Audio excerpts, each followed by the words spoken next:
जय माता दी। आज आप सुनेंगे दुर्गा सप्तशती का 11वां अध्याय।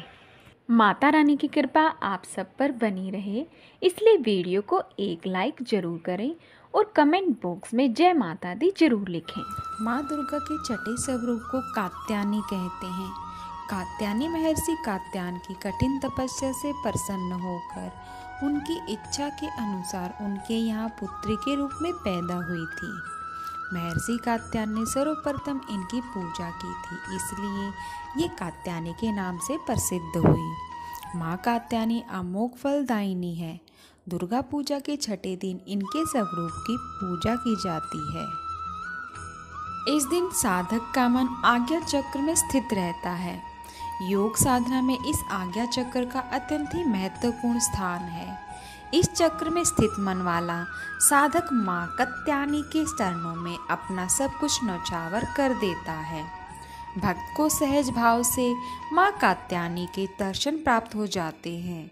इनका साधक इस लोक में रहते हुए भी अलौकिक तेज से युक्त हो जाता है। आज आप सुनेंगे 11वां अध्याय। दैत्यराज शुंभ के मारे जाने पर इंद्रादि देवता अग्नि को आगे करके कात्यायनी देवी की स्तुति करने लगे। उस समय अभीष्ट की प्राप्ति के कारण उनके मुख खिले हुए थे। देवता बोले, हे शरणागतों के दुख हरने वाली देवी, तुम प्रसन्न हो जाओ। विश्वेश्वरी, तुम विश्व की रक्षा करो, क्योंकि तुम इस चर अचर विश्व की अधिशवरी हो। हे देवी, आप संपूर्ण विश्व की आधार रूप हो, क्योंकि आप पृथ्वी रूप में भी स्थित हो और अत्यंत पराक्रम वाली देवी हो। आप ही जल रूप में स्थित होकर संपूर्ण संसार को तृप्त करती हो। हे देवी, आप विष्णु की शक्ति हो और विश्व की बीज ब्रह्म माया हो, और आपने ही इस समस्त संसार को मोहित कर रखा है। आप ही प्रसन्न होने पर इस पृथ्वी पर युक्तियाँ प्राप्त कराती हो। हे देवी, संपूर्ण विद्या में आपके ही भिन्न भिन्न स्वरूप हैं। इस संसार में जितनी महिलाएं हैं वे अब आपकी ही मूर्तियां हैं। एकमात्र आपने ही इस संसार को व्याप्त कर रखा है। आपकी स्तुति किस प्रकार हो सकती है? आप तो सत्पन्न करने योग्य पदार्थों से परे एवं परावाणी हो। आप परम बुद्धि हो, रूप हो और संपूर्ण प्राणी रूप स्वर्ग और मुक्ति देने वाली हो। अतः इसी रूप में आपकी स्तुति की गई है। आपकी स्तुति के लिए इससे बढ़कर और क्या मुक्ति माँ हो सकती है। संपूर्ण जनों के हृदय में वृद्धि रूप होकर निवास करने वाली, स्वर्ग और मोक्ष प्रदान करने वाली है नारायणी देवी। आपको नमस्कार है। कलाकाष्ठ आदि रूप से अवस्थाओं को परिवर्तन की ओर ले जाने वाली तथा प्राणियों का अंत करने वाली नारायणी, तुमको नमस्कार है। हे नारायणी, संपूर्ण मंगलों के मंगल रूप वाली, हे शिवे, संपूर्ण प्रयोजनों को सिद्ध करने वाली, हे शरणागत वत्सला, 3 नेत्रों वाली गौरी, आपको नमस्कार है। सृष्टि स्थिति तथा संसार की शक्ति भूता सनातनी देवी, गुणों का आधार और सर्व सुखमयी नारायणी, आपको नमस्कार है। हे शरण में आए हुए शरणागतों, दीन दुखियों की रक्षा में तत्पर, संपूर्ण पीड़ाओं को हरने वाली हे नारायणी, हमारा आपको नमस्कार है। हे नारायणी, आप ब्रह्माणी का रूप धारण करके हंसों से जुते हुए वैमान पर बैठती हो और कुश से अभिमंत्रित जल छिड़कती रहती हो। आपको नमस्कार है। माहेश्वरी रूप में त्रिशूल, चंद्रमा और सर्पों को धारण करने वाली हो। हे महावृषभ महान वाली नारायणी, आपको नमस्कार है। मोरों और मुर्गों से घिरी रहने वाली महाशक्ति को धारण करने वाली हे कौमारी रूप धारिणी निष्पाप नारायणी, आपको हम सब देवता नमस्कार करते हैं।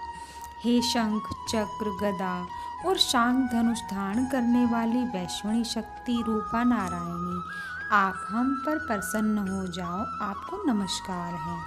हे दाढ़ों पर पृथ्वी को धारण करने वाली वाराह रूपिणी और हाथों में भयानक महाचक्र लिए कल्याणमयी नारायणी, तुम्हें नमस्कार है।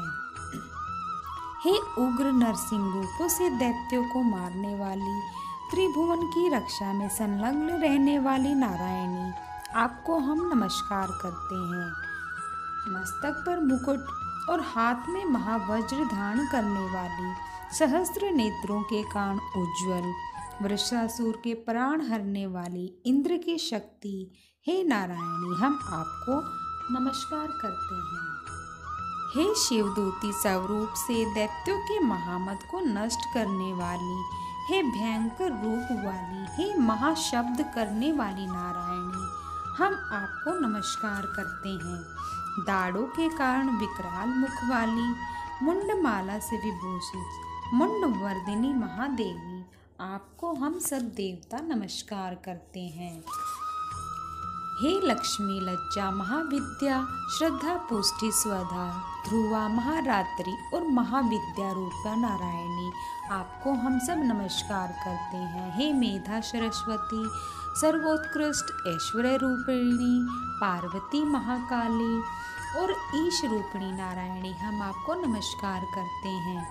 हे सर्व स्वरूप सर्वेश्वरी सर्वयुक्त देवी, आप हमारी भय से रक्षा करो, आपको नमस्कार है। हे कात्यायनी, तीनों नेत्रों से विभूषित, आपका सौम्य मुख सब तरह के डरों से हमारी रक्षा करे। हे भद्रकाली, ज्वालाओं के समान भयंकर, अति उग्र और संपूर्ण असुरों को नष्ट करने वाला, तुम्हारा त्रिशूल हमें भय से बचावे। हे देवी, जो अपने शब्द से इस संसार को पूरित करके दैत्यों के तेज को नष्ट करता है, वह आपका घंटा इस प्रकार हमारी रक्षा करे जैसे माता अपनी संतान की रक्षा करती है। आपको नमस्कार है। हे चंडी के असुरों के रक्त और चर्बी से चर्चित जो आपकी तलवार है, वह हमारा मंगल करे। हे देवी, जब आप प्रसन्न होती हो तो संपूर्ण रोगों को नष्ट कर देती हो, और जब आप रुष्ट हो जाती हो तो संपूर्ण वांछित कामनाओं को नष्ट कर देती हो। और जो प्राणी शरण में आते हैं उन पर कभी विपत्ति नहीं आती, बल्कि तुम्हारी शरण में आए हुए मनुष्य दूसरों को आश्रय देने योग्य हो जाते हैं। अनेक रूपों से बहुत प्रकार के स्वरूपों को धारण करके इन धर्मद्रोही असुरों को आपने कई बार संहार किया, वह तुम्हारे सिवा कौन कर सकता है। चतुर्दश विद्याएं, षट शास्त्र और चारों वेद तुम्हारे ही प्रकाश से प्रकाशित हैं, उनमें आपका ही वर्णन है, तथा आपको छोड़कर दूसरी कौन सी शक्ति है जो इस विश्व को अज्ञान में घोर अंधकार से परिपूर्ण ममता रूपी गड्ढे में निरंतर भटका रही है। जहाँ राक्षस, विषैले सर्प, लुटेरों की सेना हो, जहाँ दावा तनल हो, वहाँ और समुद्र के बीच में भी तुम साथ रहकर इस विश्व की रक्षा करती हो। हे विश्वेश्वरी, तुम विश्व का पालन करने वाली हो, इसलिए संपूर्ण संसार को धारण करती हो, इसलिए ब्रह्मा विष्णु महेश की भी वंदनीय हो। जो भक्ति पूर्वक तुमको नमस्कार करते हैं वह विश्व को आश्रय देने वाले बन जाते हैं। हे देवी, आप प्रसन्न हो और असुरों को मारकर जिस प्रकार आपने हमारी रक्षा की है, ऐसे ही हमारे शत्रुओं से सदा हमारी रक्षा करती रहो। संपूर्ण संसार के पाप नष्ट कर दो और उत्पाद एवं पापों तथा उनके फलस्वरूप होने वाली महामारी आदि बड़े बड़े उपद्रवों को शीघ्र ही दूर कर दो। विश्व की पीड़ा हरने वाली देवी, शरण में पड़े हुए मनुष्यों पर प्रसन्न हो जाओ। त्रिलोक निवासियों की पूजनीय परमेश्वरी, हम लोगों को वरदान दो। देवी ने प्रसन्न होकर देवताओं से कहा, मैं तुम्हें वरदान देना चाहती हूँ, आपकी जो इच्छा हो वह वर मांग लो। विश्व के उपकार हेतु मैं उसे तुम्हें अवश्य दूंगी। देवताओं ने कहा, हे सर्वेश्वरी, त्रिलोकी के निवासियों की समस्त पीड़ाओं को तुम इसी प्रकार हरती रहो और हमारे शत्रुओं को इसी प्रकार नष्ट करती रहो। देवी ने कहा, वैश्वानर मंत्र के 28वें युग में 2 और महाअसुर शुंभ और निशुंभ पैदा होंगे। उस समय मैं नंद गोप के घर में यशोदा के गर्भ से उत्पन्न होकर विंध्याचल पर्वत पर शुंभ और निशुंभ का वध करूंगी। फिर अत्यंत भयंकर रूप से पृथ्वी पर अवतार लेकर मैं वैप्रचिति नामक दानवों का विनाश करूंगी।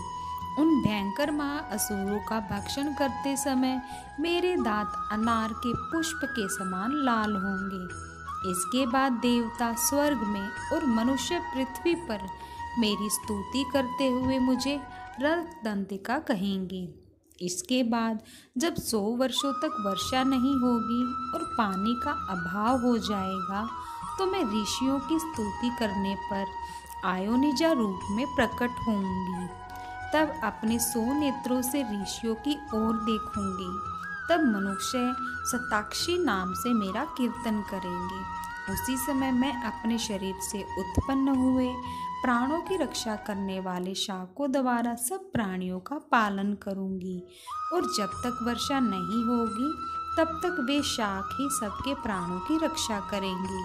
तब इस पृथ्वी पर शाकुंभरी के नाम से विख्यात हो जाऊंगी और इसी अवतार में मैं दुर्गम नामक महाअसुर का वध करूंगी। दुर्गम का वध करने के कारण मेरा नाम दुर्गा देवी प्रसिद्ध होगा। फिर मैं भयानक रूप धारण कर हिमालय निवासी ऋषियों महर्षियों की रक्षा करूंगी। उस समय मैं असुरों का भक्षण करूंगी। मुनिगण नम्रता के साथ मेरी प्रार्थना करेंगे। इस प्रकार भविष्य में मेरा नाम भीमा देवी प्रसिद्ध होगा। जिस समय अरुण नामक असुर त्रिलोकी में भयंकर उपद्रव करेगा उस समय मैं असंख्य भौरों का रूप धारण कर त्रिलोकी के हित के लिए महाअसुर अरुण का वध करूंगी। तब संसार में मेरा नाम भ्रामरी प्रसिद्ध होगा। इस प्रकार जब जब विश्व में दानवों का उत्पात बढ़ेगा मैं उस समय अवतार लेकर असुरों का संहार करूंगी। जय माता दी।